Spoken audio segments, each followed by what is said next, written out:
এক সপ্তাহ পর আবারও রাতে উত্তাল রাজধানীর বিজয়নগর এলাকা। হামলা ও অগ্নিসংযোগ করা হয় জাতীয় পার্টির কার্যালয়ে। এ সময় পুলিশের সাথে সংঘর্ষে গুলিবিদ্ধ হন হামলাকারীদের দুজন। এ ঘটনার পরই হামলা নিয়ে প্রতিক্রিয়া জানায় বাংলাদেশ জাতীয়তাবাদী দল বিএনপি।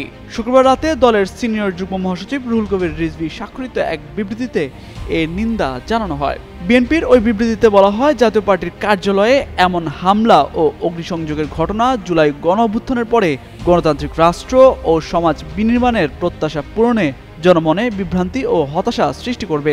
এটি গণতন্ত্র ও জুলাই চেতনার সাথে সাংঘর্ষিক। ভিন্নমত থাকতে পারে, কিন্তু শক্তি প্রয়োগের মাধ্যমে মত প্রকাশের স্বাধীনতাকে বাধা দেওয়া স্বৈরাচারী মনোভাবেরই বহিঃপ্রকাশ। জাতীয় পার্টির কেন্দ্রীয় কার্যালয়ে কিছু উচ্ছৃঙ্খল মানুষের হামলা ও ভাঙচুরের ঘটনায় গভীর উদ্বেগ প্রকাশ করেছে বিএনপি। এতে বলা হয়, প্রকৃত গণতন্ত্রে বহুদলের অস্তিত্ব অনিবার্য।